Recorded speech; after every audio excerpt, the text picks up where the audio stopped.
Now, as I said, the media is already doing to Fani Willis, the district attorney in Georgia who brought this indictment, what they did to Jack Smith. Here's a remarkable article that just turns her into kind of a folk hero in the most naked and repellent ways. And in doing so, says some things along the way that I think are highly revealing. So there you see her. There's her obviously posed picture. She's standing in front of old law books, looking into the distance, not to the camera. I don't know what that's intended to convey, but obviously she posed for her glamour shots. The Guardian's headline on this article is "The Fight for Democracy." That's what Fani Willis is doing. She's fighting for democracy by trying to imprison the most popular politician in the United States, or at least the most popular presidential candidate at the moment. And they have a threat from her, quote, "He's going to be very surprised. Georgia DA Fani Willis prepares to face off with Trump." Legal watchers say the Fulton County District Attorney's entire career has prepared her for the prosecution of Donald Trump. I bet it has.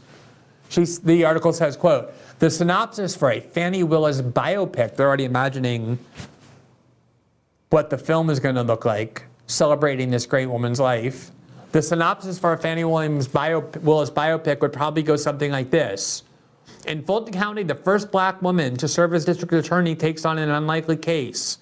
Willis grew up attending court with her father, a defense attorney in Black Panther. Now, she sits on the opposite side of the courtroom, hoping to indict a former president who sought to overturn election results and often espoused white supremacist rhetoric while doing so. This is a news article. The film's montage would pull from real life, depicting a determined, unflappable Willis. Remember the headlines about Jack Smith's steely-eyed gaze? Willis has a determined, unflappable demeanor as she relentlessly pores over documents, leading her team through the long work hours and security risks that come with bringing an indictment against an often inflammatory former president, even as national attention on the case reached a groundswell. We'd watch her face racist threats and unsubstantiated rumors of misconduct, but she'd refuse to back down from the task at hand. How are they not so embarrassed to write this copy?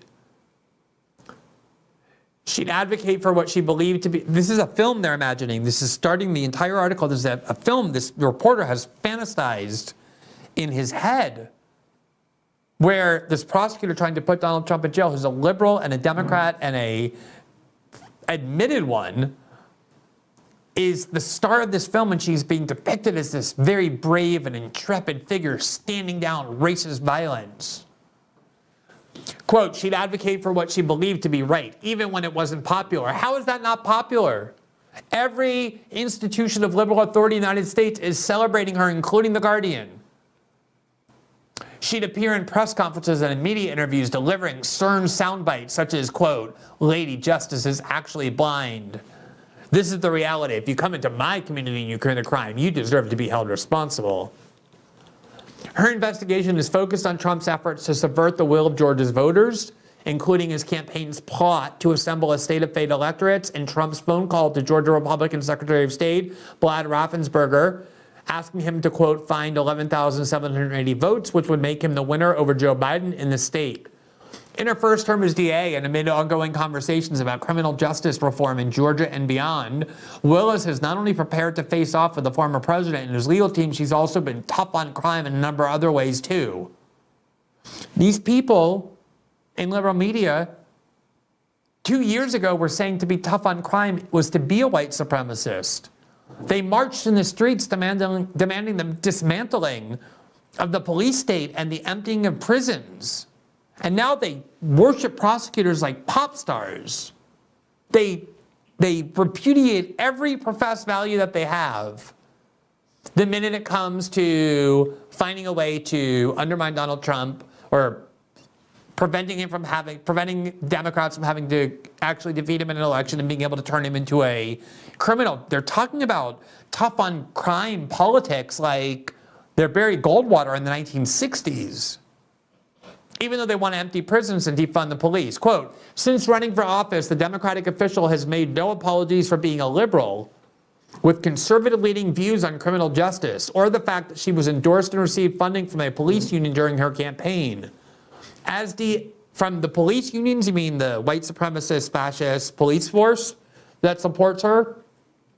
As DA, she's indicted the Grammy Award-winning rapper Young Thug and his music collective under Georgia's racketeering statute, fought appeals from teachers she previously prosecuted during a high-profile standardized test cheating scandal, and sought the death penalty for a man who murdered 4 women during a shooting spree that targeted Asian spas in Metro Atlanta.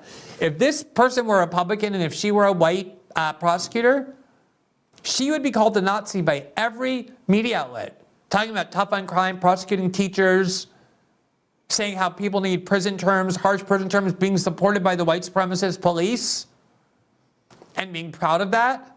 But here she's a folk hero. Do you see how every single view they have is jettisoned immediately and without the slightest hesitation when it comes to Donald Trump? This is a microcosm of what's taking place in every major American institution. Quote, RICO is so broad in Georgia that it really is a free-for-all, Franklin said. It allows for the substance of the case to become secondary, and it allows for a prosecutor to just tell a narrative of whatever they want to tell, because the pattern of racketeering only has to be 2 occurrences that don't necessarily have to be related to one another. It just felt abusive and leans into this concept of prosecutors as bullies who just want to get what they want, as opposed to using the tools of their disposal to achieve community safety and justice. Georgia's RICO Act was enacted in 1980, a decade after the federal version, which is a notably narrower scope. The federal statute, for instance, requires that prosecutors show proof that there's a threat of ongoing racketeering activity. In Georgia, only 2 related acts are needed to prove a pattern. So it was enacted in 1980 at the time of the same election that enacted Ronald Reagan, when Republicans were absolutely running on a tough on crime platform, and they enacted a lot of laws that made it way easier for prosecutors to easily obtain convictions against people with barely any proof. And now they're in some way reaping what they've sowed. And that's what makes this prosecution probably more dangerous than any of the others, though not more valid.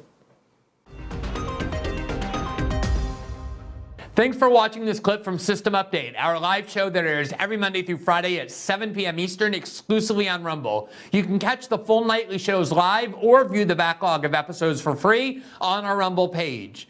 You can also find full episodes the morning after they air across all major podcasting platforms, including Spotify and Apple. All the information you need is linked below. We hope to see you there.